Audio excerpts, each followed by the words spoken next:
This episode is brought to you by Madewell. Ready to step up your denim game? The experts at Madewell use premium fabric and the latest denim technology to make super comfy, never want to take them off jeans in fits and styles for everyone. The kind of jeans you'll reach for again and again. Get $20 off your online jeans purchase by using code Spotify20 at Madewell.com. Terms apply. Please see Madewell.com/promos for full offer details.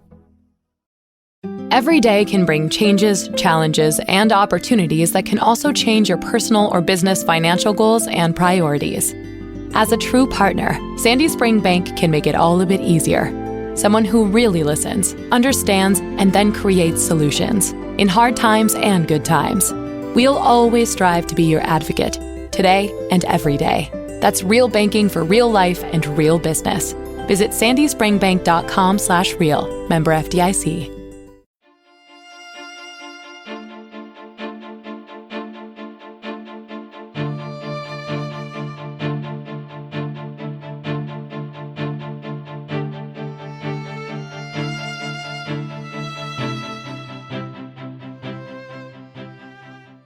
Welcome, everyone, to the new 1001 Sherlock Holmes Stories podcast. Here you'll find a collection of Sherlock Holmes adventures, as well as the best of Sir Arthur Conan Doyle's stories. Some from our archives at 1001 Classic Short Stories and 1001 Stories for the Road, and some newly produced, all here for your entertainment. Welcome back, everyone, to 1001 Sherlock Holmes Stories and the best of Sir Arthur Conan Doyle. Today's story, The Adventure of the Norwood Builder, a Sherlock Holmes adventure. And now, our story. From the point of view of the criminal expert, said Mr. Sherlock Holmes, London has become a singularly uninteresting city since the death of the late lamented Professor Moriarty. I can hardly think that you would find many decent citizens to agree with you, I answered. Well, I must not be selfish, said he, with a smile, as he pushed back his chair from the breakfast table. The community is certainly the gainer, and no one the loser, save the poor, out-of-work specialist whose occupation is gone. With that man in the field, one's morning paper presented infinite possibilities. Often it was only the smallest trace, Watson, the faintest indication, and yet it was enough to tell me that the great malignant brain was there, as the gentlest tremors of the edges of the web remind one of the foul spider which lurks in the center. Petty thefts, wanton assaults, purposeless outrage. To the man who held the clue, all could be worked into one connected whole. To the scientific student of the higher criminal world, no capital in Europe offered the advantages which London then possessed.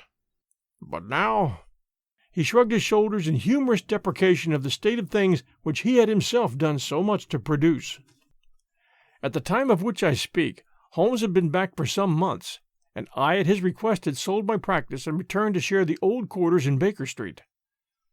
A young doctor named Werner had purchased my small Kensington practice, and given, with astonishingly little demur, the highest price that I ventured to ask, an incident which only explained itself some years later, when I found that Werner was a distant relation of Holmes, and that it was my friend who had really found the money. Our months of partnership had not been so uneventful as he had stated, for I find, on looking over my notes, that this period includes the case of the papers of ex-President Murillo, and also the shocking affair of the Dutch steamship Friesland, which so nearly cost us both our lives.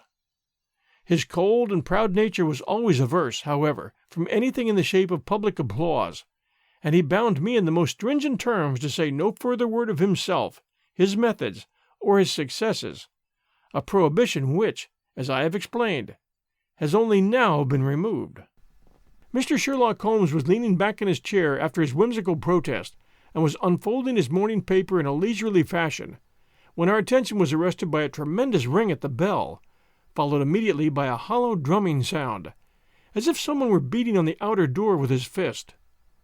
As it opened, there came a tumultuous rush into the hall, rapid feet clattered up the stair, and an instant later a wild-eyed and frantic young man, pale, disheveled, and palpitating, burst into the room. He looked from one to the other of us, and under our gaze of inquiry he became conscious that some apology was needed for this unceremonious entry. "I'm sorry, Mr. Holmes," he cried. "You mustn't blame me. I am nearly mad. Mr. Holmes, I am the unhappy John Hector McFarlane." He made the announcement as if the name alone would explain both his visit and its manner, but I could see by my companion's unresponsive face that it meant no more to him than to me. "Have a cigarette, Mr. McFarlane," said he, pushing his case across. "I'm sure that, with your symptoms, my friend Dr. Watson here would prescribe a sedative. The weather has been so very warm these last few days. Now, if you feel a little more composed, I should be glad if you would sit down in that chair and tell us very slowly and quietly who you are and what it is that you want. You mentioned your name, as if I should recognize it, but I assure you that, beyond the obvious facts that you are a bachelor, a solicitor, a Freemason, and an asthmatic, I know nothing whatever about you." Familiar as I was with my friend's methods, it was not difficult for me to follow his deductions, and to observe the untidiness of attire, the sheaf of legal papers, the watch charm, and the breathing which had prompted them. Our client, however, stared in amazement. "Yes, I'm all that, Mr. Holmes, and in addition, I am the most unfortunate man at this moment in London. For heaven's sake, don't abandon me, Mr. Holmes. If they come to arrest me before I have finished my story, make them give me time, so that I may tell you the whole truth. I could go to jail happy if I knew that you were working for me outside." "Arrest you?" said Holmes. "This is really most interesting. On what charge do you expect to be arrested?" "Upon the charge of murdering Mr. Jonas Oldacre of Lower Norwood." My companion's expressive face showed a sympathy which was not, I am afraid, entirely unmixed with satisfaction. "Dear me," said he, "it was only this moment at breakfast that I was saying to my friend Dr. Watson that sensational cases have disappeared out of our papers." Our visitor stretched forward a quivering hand and picked up the Daily Telegraph, which still lay upon Holmes's knee. "If you had looked at it, sir, you would have seen at a glance what the errand is upon which I have come to you this morning. I feel as if my name and my misfortune must be in every man's mouth." He turned it over to expose the central page. "Here it is, and with your permission I will read it to you. Listen to this, Mr. Holmes. The headlines are, 'Mysterious Affair at Lower Norwood. Disappearance of a well-known builder. Suspicion of murder and arson. A clue to the criminal.' That is the clue which they are already following, Mr. Holmes, and I know that it leads infallibly to me.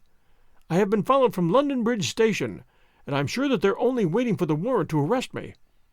It will break my mother's heart." He wrung his hands in an agony of apprehension, and swayed backward and forward in his chair. I looked with interest upon this man, who was accused of being the perpetrator of a crime of violence. He was flaxen-haired and handsome, in a washed-out negative fashion, with frightened blue eyes and a clean-shaven face, with a weak, sensitive mouth. His age may have been about 27, his dress and bearing that of a gentleman. From the pocket of his light summer overcoat protruded the bundle of endorsed papers which proclaimed his profession. "We must use what time we have," said Holmes. "Watson, would you have the kindness to take the paper and to read the paragraph in question?" Underneath the vigorous headlines which our client had quoted, I read the following suggestive narrative. "Late last night, or early this morning, an incident occurred at Lower Norwood which points, it is feared, to a serious crime. Mr. Jonas Oldacre is a well-known resident of that suburb, where he has carried on his business as a builder for many years. Mr. Oldacre is a bachelor, 52 years of age, and lives in Deep Den House, at the Sydenham end of the road of that name. He has had the reputation of being a man of eccentric habits, secretive and retiring. For some years he has practically withdrawn from the business, in which he is said to have amassed considerable wealth. A small timber yard still exists, however, at the back of the house, and last night, at about 12 o'clock, an alarm was given that one of the stacks was on fire. The engines were soon upon the spot, but the dry wood burned with great fury, and it was impossible to arrest the conflagration until the stack had been entirely consumed. Up to this point, the incident bore the appearance of an ordinary accident, but fresh indications seemed to point to serious crime. Surprise was expressed at the absence of the master of the establishment from the scene of the fire, and an inquiry followed, which showed that he had disappeared from the house. An examination of his room revealed that the bed had not been slept in, that a safe which stood in it was open, that a number of important papers were scattered about the room, and finally, that there were signs of a murderous struggle, slight traces of blood being found within the room, and an oaken walking stick, which also showed stains of blood upon the handle.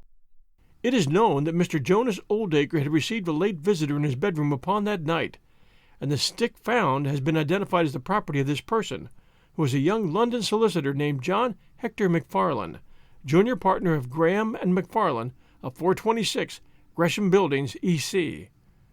The police believe that they have evidence in their possession which supplies a very convincing motive for the crime, and altogether it cannot be doubted that sensational developments will follow. Later. It is rumored as we go to press that Mr. John Hector McFarlane has actually been arrested on the charge of murder of Mr. Jonas Oldacre. It is at least certain that a warrant has been issued. There have been further and sinister developments in the investigation in Norwood. Besides the signs of a struggle in the room of the unfortunate builder, it is now known that the French windows of his bedroom, which is on the ground floor, were found to be open, that there were marks as if some bulky object had been dragged across to the woodpile, and finally, it is asserted that charred remains have been found among the charcoal ashes of the fire. The police theory is that a most sensational crime has been committed, that the victim was clubbed to death in his own bedroom, his papers rifled, and his dead body dragged across to the wood stack, which was then ignited so as to hide all traces of the crime. The conduct of the criminal investigation has been left in the experienced hands of Inspector Lestrade of Scotland Yard, who is following up the clues with his accustomed energy and sagacity. Sherlock Holmes listened with closed eyes and fingertips together to this remarkable account. "The case certainly has some points of interest," said he, in his languid fashion. "May I ask, in the first place, Mr. McFarlane, how is it that you are still at liberty, since there appears to be enough evidence to justify your arrest?" "I live at Torrington Lodge, Blackheath, with my parents, Mr. Holmes, but last night, having to do business very late with Mr. Jonas Oldacre, I stayed at a hotel in Norwood, and came to my business from there. I knew nothing of this affair until I was in the train. When I read what you have just heard, I at once saw the horrible danger of my position, and I hurried to put the case into your hands. I have no doubt that I should have been arrested either at my city office or at my home. A man followed me from London Bridge Station, and I have no doubt. Great heaven! What is that?" It was a clang of the bell, followed instantly by heavy steps upon the stair. A moment later, our old friend Lestrade appeared in the doorway. Over his shoulder I caught a glimpse of one or two uniformed policemen outside. "Mr. John Hector McFarlane?" said Lestrade.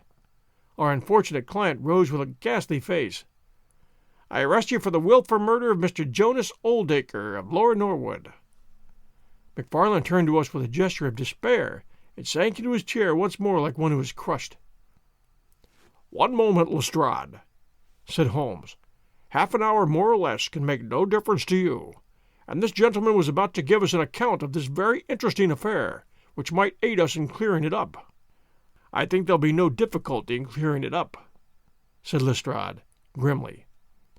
"None the less, with your permission, I should be much interested to hear his account." "Well, Mr. Holmes, it is difficult for me to refuse you anything, for you have been of use to the force once or twice in the past, and we owe you a good turn at Scotland Yard," said Lestrade. "At the same time, I must remain with my prisoner, and I am bound to warn you that anything he may say will appear in evidence against him." "I wish nothing better," said our client. "All I ask is that you should hear and recognize the absolute truth." Lestrade looked at his watch. "I'll give you half an hour," said he. "I must explain first," said McFarlane, "that I knew nothing of Mr. Jonas Oldacre. His name was familiar to me, for many years ago my parents were acquainted with him, but they drifted apart. I was very much surprised, therefore, when yesterday, about 3 o'clock in the afternoon, he walked into my office in the city. But I was still more astonished when he told me the object of his visit. He had in his hand several sheets of a notebook covered with scribbled writing. Here they are, and he laid them on my table. 'Here is my will,' said he. I want you, Mr. McFarland, to cast it into proper legal shape. I will sit here while you do so." I set myself to copy it, and you can imagine my astonishment when I found that, with some reservations, he had left all his property to me. He was a strange little ferret-like man, with white eyelashes, and when I looked up at him I found his keen gray eyes fixed upon me with an amused expression. I could hardly believe my own as I read the terms of the will. But he explained that he was a bachelor with hardly any living relation, that he had known my parents in his youth, and that he had always heard of me as a very deserving young man, and was assured that his money would be in worthy hands. Of course, I could only stammer out my thanks. The will was duly finished, signed, and witnessed by my clerk. This is it on the blue paper, and these slips, as I have explained, are the rough draft. Mr. Jonas Oldacre then informed me that there were a number of documents, building leases, title deeds, mortgages, scrip, and so forth, which it was necessary that I should see and understand. He said that his mind would not be easy until the whole thing was settled, and he begged me to come out to his house at Norwood that night, bringing the will with me, and to arrange matters. Remember, my boy, not one word to your parents about the affair until everything is settled. We will keep it as a little surprise for them," he said. He was very insistent upon this point, and made me promise it faithfully. You can imagine, Mr. Holmes, that I was not in a humor to refuse him anything that he might ask. He was my benefactor, and all my desire was to carry out his wishes in every particular.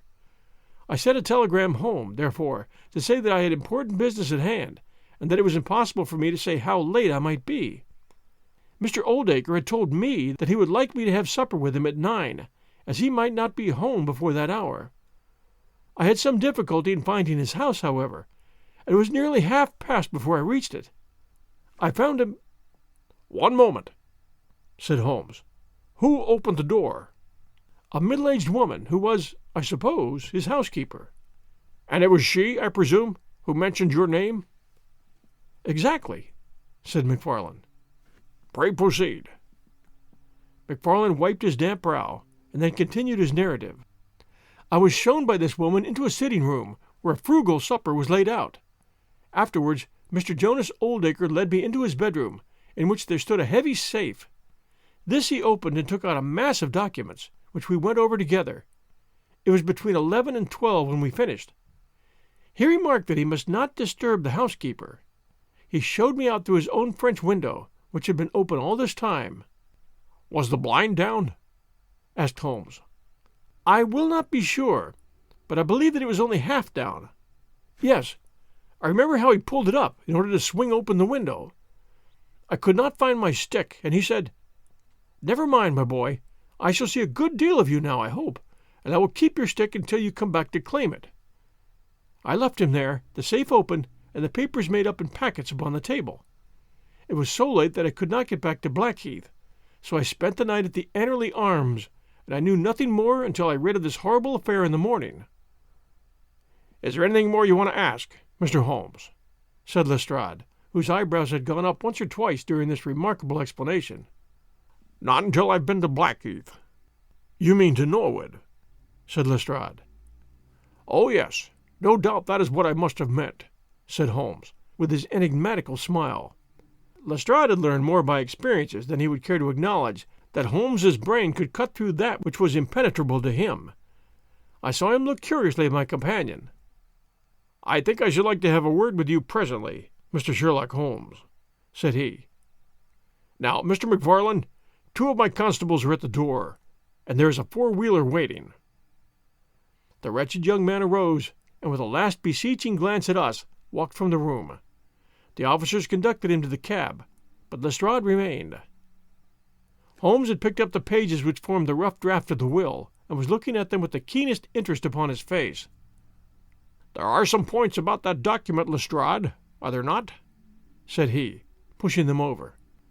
The official looked at them with a puzzled expression.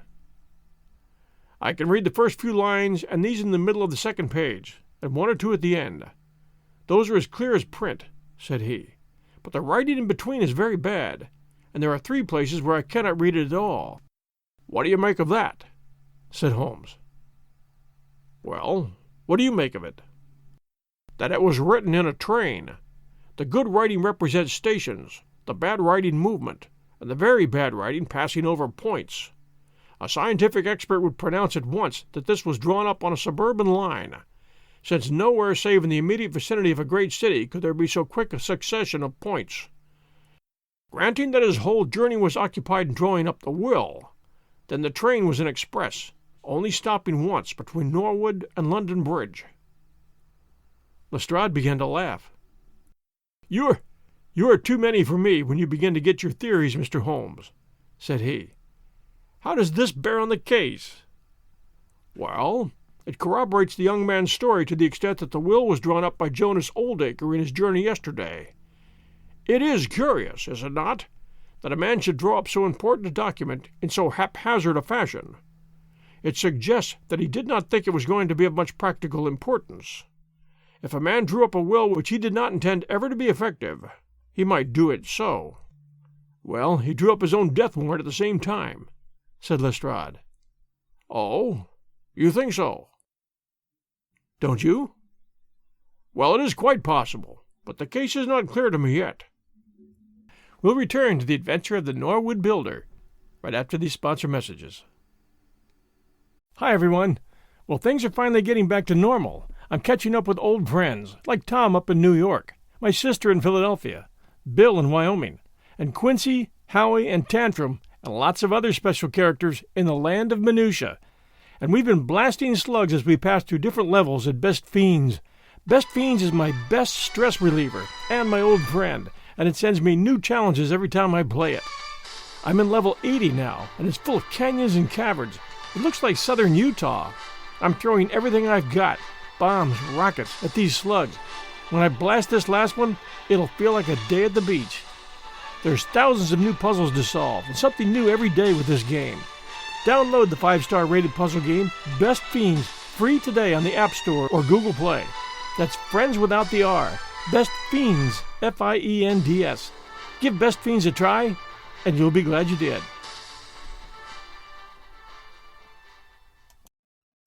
This episode is brought to you by HP. Whenever you do your best thinking, the HP Spectre X360 is ready when inspiration strikes. With power save for battery life and focus mode to multitask, you can do your best thinking whenever and wherever it happens. You can't always schedule when and where you might have a brilliant thought, whether it's in the morning or before bed, when you're at your computer or away from it. Thinking can happen anywhere and anytime. The HP Spectre X360 2-in-1 convertible PC with Windows 10 saves battery life for whenever an idea hits you. HP Spectre X360, a more thoughtful laptop.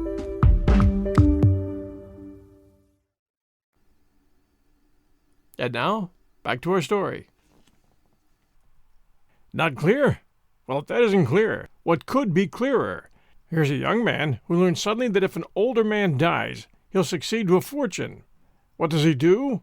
He says nothing to anyone, but he arranges that he shall go out on some pretext to see his client that night. He waits until the only other person in the house is in bed, and then in the solitude of a man's room he murders him, burns his body in the woodpile, and departs to a neighboring hotel. The bloodstains in the room, and also on the stick, are very slight. It is probable that he imagined his crime to be a bloodless one, and hoped that if the body were consumed it would hide all traces of the method of his death, traces which, for some reason, must have pointed to him. Is this not all obvious? It strikes me, my good Lestrade, as being just a trifle too obvious, said Holmes. You do not add imagination to your other great qualities, but if you could for one moment put yourself in the place of this young man, would you choose the very night after the will had been made to commit your crime? Would it not seem dangerous to you to make so very close a relation between the two incidents? Again, would you choose an occasion when you are known to be in the house, when a servant has let you in? And finally, would you take the great pains to conceal the body, and yet leave your own stick as a sign that you were the criminal? Confess, Lestrade, that all this is very unlikely. As to the stick, Mr. Holmes, you know as well as I do that a criminal is often flurried, and does such things which a cool man would avoid. He was very likely afraid to go back to the room. Give me another theory that would fit the facts." "I could very easily give you half a dozen," said Holmes. "Here, for example, is a very possible and even probable one. I make you a free present of it. The older man is showing documents which are of evident value. A passing tramp sees them through the window, the blind of which is only half down. Exit the solicitor. Enter the tramp. He seizes a stick which he observes there, kills Oldacre, and departs after burning the body. Why should the tramp burn the body? For the matter of that, why should McFarlane? To hide some evidence. Possibly the tramp wanted to hide that any murder at all had been committed. And why did the tramp take nothing? Because they were papers that he could not negotiate." Lestrade shook his head, though it seemed to me that his manner was less absolutely assured than before. "Well, Holmes, you may look for your tramp, and while you're finding him, we will hold on to our man. The future will show which is right. Just notice this point, Mr. Holmes, that so far as we know, none of the papers were removed, and that the prisoner is the one man in the world who had no reason for removing them, since he was heir at law, and would come into them in any case." Holmes seemed struck by this remark. "I don't mean to deny that the evidence is in some ways very strongly in favor of your theory," said he. "I only wish to point out that there are other theories possible. As you say, the future will decide. Good morning. I dare say that in the course of the day I shall drop in at Norwood and see how you're getting on." When the detective departed, my friend rose and made his preparations for the day's work with the alert air of a man who has a congenial task before him. "My first movement, Watson," said he, as he bustled into his frock coat, "must, as I said, be in the direction of Blackheath." "And why not Norwood?" "Because we have in this case one singular incident coming close to the heels of another singular incident. The police are making the mistake of concentrating their attention upon the second, because it happens to be the one which is actually criminal. But it is evident to me that the logical way to approach the case is to begin by trying to throw some light upon the first incident, the curious will, so suddenly made, and to so unexpected an heir. It may do something to simplify what followed. No, my dear fellow, I don't think you can help me here. There is no project of danger, or I should not dream of stirring out without you. I trust that when I see you in the evening I will be able to report that I have been able to do something for this unfortunate youngster who has thrown himself upon my protection." It was late when my friend returned, and I could see, by a glance at his haggard and anxious face, that the high hopes with which he had started had not been fulfilled. For an hour he droned away upon his violin, endeavoring to soothe his own ruffled spirits. At last he flung down the instrument and plunged into a detailed account of his misadventures. "It's all going wrong, Watson. All as wrong as can go. All as wrong as it can go. I kept a bold face before Lestrade, but upon my soul, I believe that for once the fellow's on the right track, and we're on the wrong track. All my instincts are one way, and all the facts are the other, and I much fear the British juries have not yet attained that pitch of intelligence when they will give the preference to my theories over Lestrade's facts." "Did you go to Blackheath?" "Yes, Watson. I went there, and I found very quickly that the late lamented Oldacre was a pretty considerable blackguard. The father was away in search of his son. The mother was at home, a little fluffy blue-eyed person, in a tremor of fear and indignation. Of course, she would not admit even the possibility of his guilt, but she would not express either surprise or regret over the fate of Oldacre. On the contrary, she spoke of him with such bitterness that she was unconsciously considerably strengthening the case of the police, for, of course, if her son had heard her speak of the man in this fashion, it would predispose him towards hatred and violence. He was more like a malignant and cunning ape than a human being, said she, and he always was, ever since he was a young man, she said. You knew him at that time? Said I. Yes, she answered, I knew him well. In fact, he was an old suitor of mine.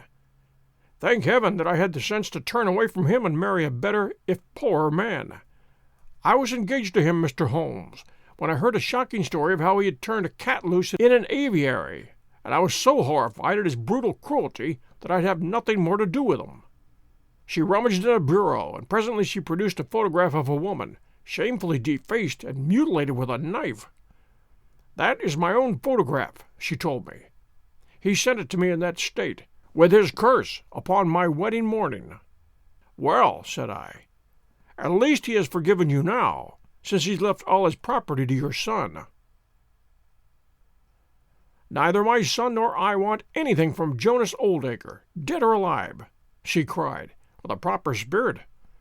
There's a God in heaven, Mr. Holmes, and that same God who has punished that wicked man will show, in his own good time, that my son's hands are guiltless of his blood. Well, I tried 1 or 2 leads, but could get at nothing which would help our hypothesis, and several points which would make against it. I gave it up at last. Off I went to Norwood. This place, Deep Dean House, is a big modern villa of staring brick, standing back on its own grounds, with a laurel-clumped lawn in front of it. To the right and some distance back from the road was the timber yard which had been the scene of the fire. I drew a rough plan here on the leaf of my notebook. This window on the left is the one which opens into Oldacre's room. You can look into it from the road, you see. That's about the only bit of consolation I've had today. Lestrade was not there, but his head constable did the honors. They had just found a great treasure trove. They had spent the morning raking among the ashes of the burned woodpile, and besides the charred organic remains, they had secured several discolored metal discs. I examined them with care, and there was no doubt that they were trouser buttons. I even distinguished that one of them was marked with the name of Hyams, who was Oldacre's tailor. I then worked the lawn very carefully for signs and traces, but this drought has made everything as hard as iron. Nothing was to be seen save that some body or bundle had been dragged through a low privet hedge which is in line with the woodpile. All that, of course, fits in with the official theory. I crawled about the lawn with an August sun on my back, but I got up at the end of an hour, no wiser than before. Well, after this fiasco, I went into the bedroom and examined that also. The bloodstains were very slight, mere smears and discolorations, but undoubtedly fresh. The stick had been removed, but there also the marks were slight. There is no doubt about the stick belonging to our client. He admits it. Footmarks of both men could be made out on the carpet, but none of any third person, which again is a trick for the other side. They were piling up their score all the time, and we were at a standstill. Only one little gleam of hope did I get, and yet it amounted to nothing. I examined the contents of the safe, most of which had been taken out and left on the table. The papers had been made up into sealed envelopes, 1 or 2 of which had been opened by the police. They were not, so far as I could judge, of any great value, nor did the bank book show that Mr. Oldacre was in such very affluent circumstances. But it seemed to me that all the papers weren't there. There were allusions to some deeds, possibly the more valuable, which I could not find. This, of course, if we could definitely prove it, would turn Lestrade's argument against himself, for who would steal a thing if he knew he would shortly inherit it? Finally, having drawn every other cover and picked up no scent, I tried my luck with the housekeeper, Mrs. Lexington, a little dark, silent person, with suspicious, sidelong eyes. She could tell us something if she would, I'm convinced of it, but she was as close as wax. Yet she had let Mr. McFarland in at 9:30. She wished her hand had withered before she had done so. She had gone to bed at 10:30. Her room was at the other end of the house, and she could hear nothing of what had passed. Mr. McFarland had left his hat, and to the best of her belief, his stick in the hall. She had been awakened by the alarm of fire. Her poor dear master had certainly been murdered. Had he any enemies? Well, every man has enemies, but Mr. Oldacre kept himself very much to himself, and only met people in the way of business. She had seen the buttons, and was sure that they belonged to the clothes which he had worn last night. The woodpile was very dry, for it had not rained for a month. It burned like tinder, and by the time she reached the spot, nothing could be seen but flames. She and all the firemen smelled the burned flesh from inside it. She knew nothing of the papers, nor of Mr. Oldacre's private affairs. So, my dear Watson, there is my report of a failure. And yet, he clenched his thin hands in a paroxysm of conviction. I know it's all wrong. I feel it in my bones. There is something that has not come out, and that housekeeper knows it." There was a sort of sulky defiance in her eyes, which only goes with guilty knowledge. "But there's no good talking any more about it, Watson. But unless some lucky chance comes our way, I fear that the Norwood disappearance case will not figure in that chronicle of our successes, which I foresee that a patient public will sooner or later have to endure." "Surely," said I, "the man's appearance would go far with any jury?" "That's a dangerous argument, my dear Watson. You remember that terrible murderer, Bert Stevens, who wanted us to get him off in '87? Was there ever a more mild-mannered, Sunday-schoolish young man?" "Yeah, you're right." "Unless we succeed in establishing an alternative theory, this man is lost. You can hardly find a flaw in the case which can now be presented against him, and all further investigation has served to strengthen it. By the way, there is one curious little point about those papers which may serve us as the starting point for an inquiry.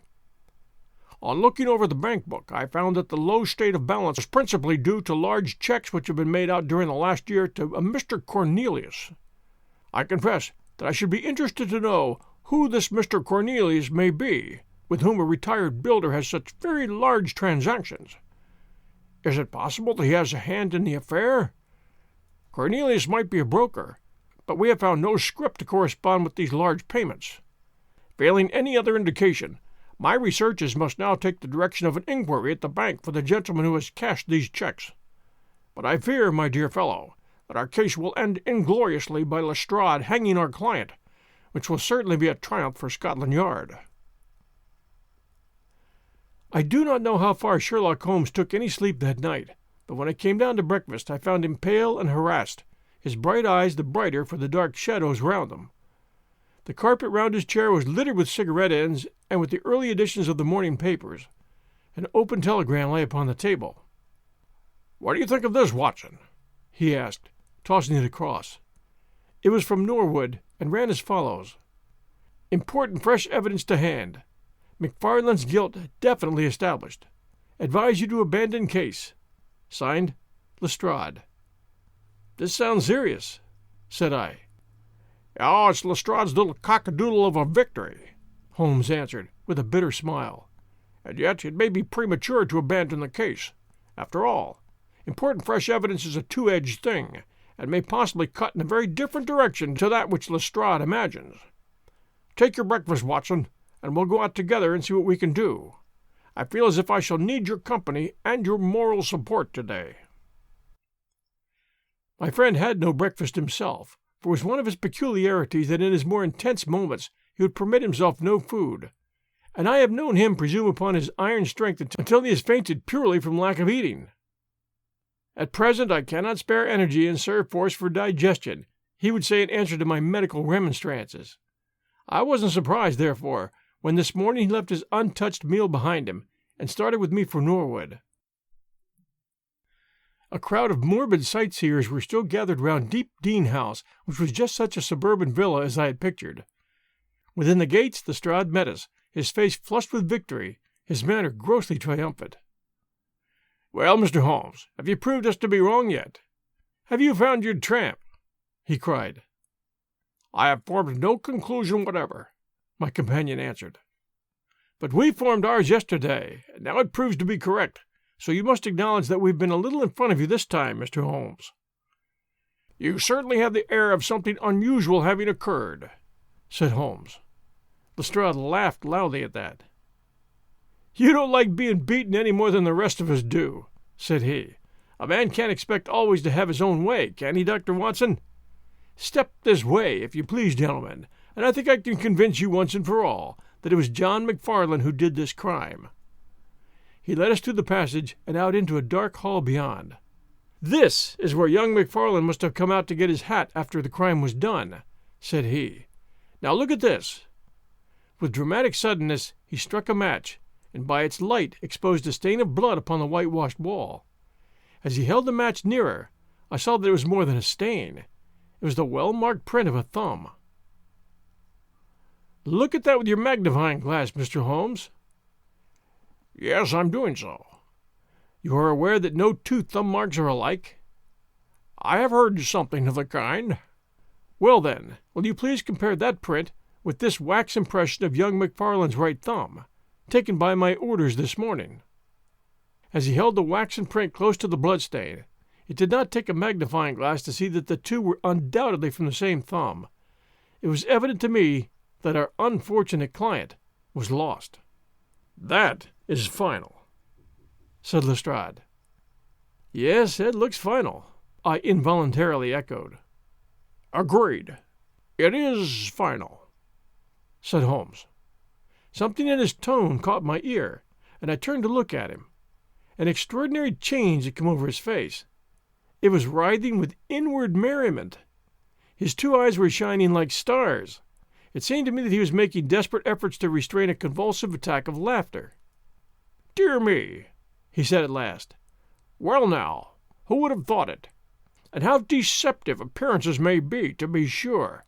Such a nice young man to look at. It is a lesson to us not to trust our own judgment, is it not, Lestrade?" "Yes, some of us are a little too much inclined to be cocksure, Mr. Holmes," said Lestrade. The man's insolence was maddening, but we could not resent it. "What a providential thing that this young man should press his right thumb against the wall in taking his hat from the peg. Such a very natural action, too, if you come to think of it." Holmes was outwardly calm, but his whole body gave a wriggle of suppressed excitement as he spoke. "By the way, Lestrade, who made this remarkable discovery?" It was the housekeeper, Mrs. Lexington, who drew the night constable's attention to it. "Where was the night constable?"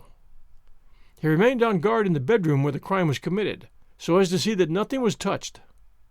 "But why didn't the police see this mark yesterday?" "Well, we had no particular reason to make a careful examination of the hall. Besides, it's not in a very prominent place, as you see." No, of course not. I suppose there's no doubt that the mark was there yesterday?" Lestrade looked at Holmes as if he thought he was going out of his mind. I confess that I was myself surprised both at his hilarious manner and at his rather wild observation. "I don't know whether you think that McFarland came out of jail in the dead of the night in order to strengthen the evidence against himself," said Lestrade. "I leave it to any expert in the world whether that is not the mark of his thumb." "It is unquestionably the mark of his thumb." "Well, that's enough," said Lestrade. "I'm a practical man, Mr. Holmes, and when I've got my evidence, I come to my conclusions. If you have anything to say, you'll find me writing my report in the sitting-room." Holmes had recovered his equanimity, though I still seemed to detect gleams of amusement in his expression. "Dear me, this is a very sad development, Watson, is it not?" said he. "And yet there are singular points about it which hold out some hopes for our client."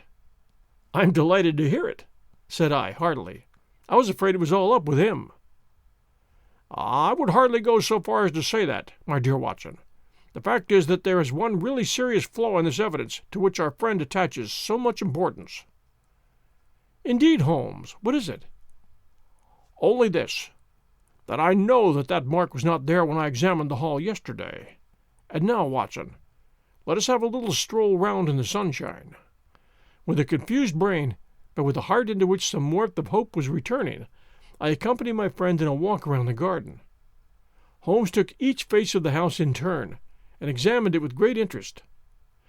He then led the way inside, and went over the whole building from basement to attic. Most of the rooms were unfurnished, but nonetheless Holmes inspected them all minutely.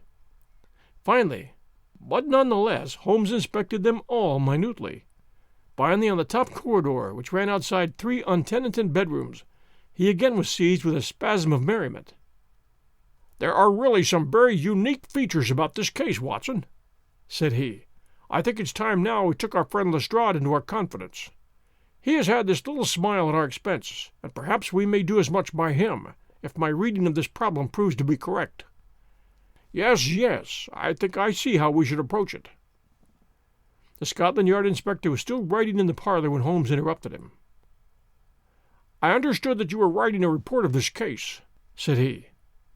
"So I am." "Don't you think it may be a little premature? I can't help thinking that your evidence is not complete." Lestrade knew my friend too well to disregard his words.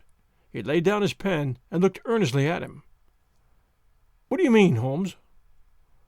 Only that there is an important witness whom you have not seen."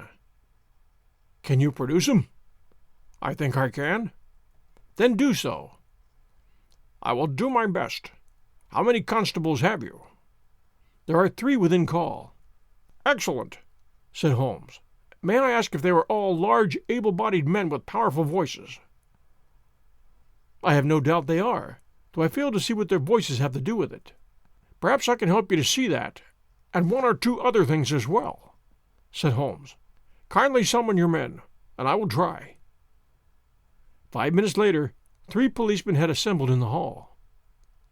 "In the outhouse you will find a considerable quantity of straw," said Holmes. "I will ask you to carry in 2 bundles of it.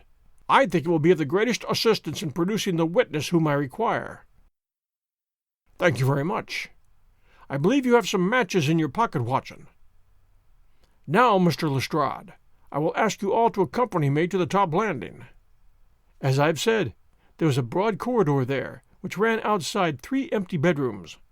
At one end of the corridor we were all marshaled by Sherlock Holmes, the constables grinning, and Lestrade staring at my friend with amazement, expectation, and derision, chasing each other across his features. Holmes stood before us with the air of a conjurer who is performing a trick. "Would you kindly send one of your constables for 2 buckets of water? Put the straw on the floor here, free from the wall on the other side.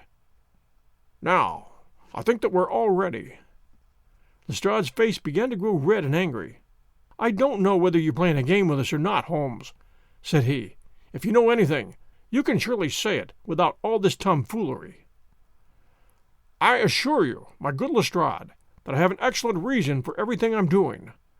You may possibly remember that you chaffed me a little, some hours ago, when the sun seemed on your side of the hedge, so you must not grudge me a little pomp and ceremony now. Might I ask you, Watson, to open that window, and then to put a match to the edge of the straw?" I did so, and driven by the draught a coil of gray smoke swirled down the corridor, while the dry straw crackled and flamed. "Now we must see if we can find this witness for you, Lestrade. Might I ask you all to join in the cry of fire? Now then, 1, 2, 3. Fire!" we all yelled. "Thank you. I will trouble you once again. Fire! Just once more, gentlemen, and all together, a little louder. Fire!" The shout must have rung over Norwood. It had hardly died away when an amazing thing happened. A door suddenly flew open out of what appeared to be a solid wall at the end of the corridor, and a little, wizened man darted out of it, like a rabbit out of its burrow. "Capital!" said Holmes, calmly. "Watson, a bucket of water over the straw. That will do. Lestrade, allow me to present you with your principal missing witness, Mr. Jonas Oldacre." The detective stared at the newcomer with blank amazement. The latter was blinking in the bright light of the corridor, and peering at us and at the smoldering fire. It was an odious face, crafty, vicious, malignant, with shifty, light gray eyes and white lashes. "What's this, then?" said Lestrade, at last. "What have you been doing all this time, eh?" Oldacre gave an uneasy laugh, shrinking back from the furious red face of the angry detective. "I've done no harm." "No harm? You've done your best to get an innocent man hanged. If it wasn't for this gentleman here, I'm not sure that you wouldn't have succeeded." The wretched creature began to whimper. "I'm sure, sir, it was only my practical joke." "Ah, a joke, was it? You won't find the laugh on your side, I promise you. Take him down. Keep him in the sitting room till I come down. Mr. Holmes," he continued, when they had gone, "I could not speak before the constables, but I don't mind saying, in the presence of Dr. Watson, that this is the brightest thing that you've done yet, though it is a mystery to me how you did it. You have saved an innocent man's life, and you have prevented a very grave scandal which would have ruined my reputation in the force." Holmes smiled and clapped Lestrade upon the shoulder. "Instead of being ruined, my good sir, you will find that your reputation has been enormously enhanced. Just make a few alterations in that report which you are writing, and they will understand how hard it is to throw dust in the eyes of Inspector Lestrade." "And you don't want your name to appear?" "Not at all. The work is its own reward to me. Perhaps I shall get the credit also at some distant day, when I permit my zealous historian to lay out his fool's cap once more. Eh, Watson? Well now, let us see where this rat has been lurking." A lath and plaster partition had been run across the passage 6 feet from the end, with a door cunningly concealed in it. It was lit within by slits under the eaves. A few articles of furniture and a supply of food and water were within, together with a number of books and papers. "There's the advantage of being a builder," said Holmes, as we came out. "He was able to fix up his own little hiding place without any confederate, save, of course, that precious housekeeper of his, whom I should lose no time in adding to your bag, Lestrade." "I'll take your advice, Holmes. But how did you know of this place, Mr. Holmes?" "I made up my mind that the fellow was in hiding in the house. When I paced one corridor and found it 6 feet shorter than the corresponding one below, it was pretty clear where he was. I thought he had not the nerve to lie quiet before a fire alarm. We could, of course, have gone in and taken him, but it amused me to make him reveal himself. Besides, I owed you a little mystification, Lestrade, for your chaff in the morning." "Well, sir, you certainly got equal with me on that. But how in the world did you know that he was in the house at all?" "The thumb mark, Lestrade. You said it was final, and so it was, in a very different sense. I knew it had not been there the day before. I pay a good deal of attention to matters of detail, and as you may have observed, and I had examined the hall, and was sure that the wall was clear. Therefore, it had been put on during the night." "But how?" "Very simply. When those packets were sealed up, Jonas Oldacre got McFarlane to secure one of the seals by putting his thumb upon the soft wax. It would be done so quickly and so naturally that I dare say the young man himself has no recollection of it. Very likely it just so happened, and Oldacre himself no notion of the use he would put it to. Brooding over the case in that den of his, it suddenly struck him what absolutely damning evidence he could make against McFarlane by using that thumb mark. It was the simplest thing in the world for him to take a wax impression from the seal, to moisten it in as much blood as he could get from a pinprick, and to put the mark upon the wall during the night, either with his own hand or with that of his housekeeper. If you examine among those documents which he took with him into his retreat, I will lay you a wager that you find the seal with the thumb mark upon it." "Wonderful," said Lestrade. "Wonderful. It's all as clear as crystal, as you put it. But what's the object of this deep deception, Mr. Holmes?" It was amusing to me to see how the detective's overbearing manner had changed suddenly to that of a child asking questions of its teacher. "Well, I don't think that's very hard to explain. A very deep, malicious, vindictive person is the gentleman who is now waiting us downstairs. You know that he was once refused by McFarlane's mother. You don't? I told you that you should go on to Blackheath first, and Norwood afterwards. Well, this injury, as he would consider it, has rankled in his wicked, scheming brain, and all his life he's longed for vengeance, but never seen his chance. During the last year or two, things have gone against him. Secret speculation, I think, and he finds himself in a bad way. He determines to swindle his creditors, and for this purpose he pays large checks to a certain Mr. Cornelius, who is, I imagine, himself under another name. I have not traced these checks yet, but I have no doubt that they were banked under that name at a provincial town where Oldacre from time to time led a double existence. He intended to change his name altogether, draw this money, and vanish, starting life again elsewhere. Air conditioners on, remove air. Well, that's likely enough. It would strike him that in disappearing he might throw all pursuit off his track, and at the same time have an ample and crushing revenge upon his old sweetheart, if he could give the impression that he had been murdered by her only child. It was a masterpiece of villainy, and he carried it out like a master. The idea of the will, which would give an obvious motive for the crime, the secret visit unknown to his own parents, the retention of the stick, the blood, and the animal remains and buttons in the woodpile, all were admirable. It was a net from which it seemed to me, a few hours ago, that there was no possible escape. But he had not that supreme gift of the artist, the knowledge of when to stop. He wished to improve that which was already perfect, to draw the rope tighter yet around the neck of his unfortunate victim, and so he ruined it all. Let's go downstairs, Lestrade. There are just one or two questions that I would ask him." The malignant creature was seated in his own parlor, with a policeman upon each side of him. "It was a joke, my good sir, a practical joke, nothing more," he whined incessantly. "I assure you, sir, that I simply concealed myself in order to see the effect of my disappearance, and I'm sure that you'd not be so unjust as to imagine that I would have allowed any harm to befall poor young McFarlane." "That's for a jury to decide," said Lestrade. "Anyhow, we shall have you on a charge of conspiracy, if not for attempted murder." "And you'll probably find that your creditors will impound the banking account of Mr. Cornelius," said Holmes. The little man started, and turned his malignant eyes upon my friend. "I'll have to thank you for a good deal," said he. "Perhaps I'll pay back my debt to you some day." Holmes smiled indulgently. "I fancy that for some few years you'll find your time very fully occupied. By the way, what was it you put into the woodpile beside your old trousers? A dead dog, or rabbits, or what?" "You won't tell? Dear me, how very unkind of you. Well, well, I dare say that a couple of rabbits would account both for the blood and for the charred ashes. If ever you write an account, Watson, you may make rabbits serve your turn." Thanks for joining us, everyone, for the adventure of the Norwood Builder, a Sherlock Holmes adventure from Sir Arthur Conan Doyle. We do enjoy reviews. If you're listening to us now on Stitcher or on Apple, if you take a minute to send a review for 1001 Sherlock Holmes stories and the best of Sir Arthur Conan Doyle, we would appreciate that very much, and it helps new listeners find us. Until next Sunday night, everyone, at 8 p.m. Eastern Time, this is your host and storyteller saying, stay safe, and we'll be back soon.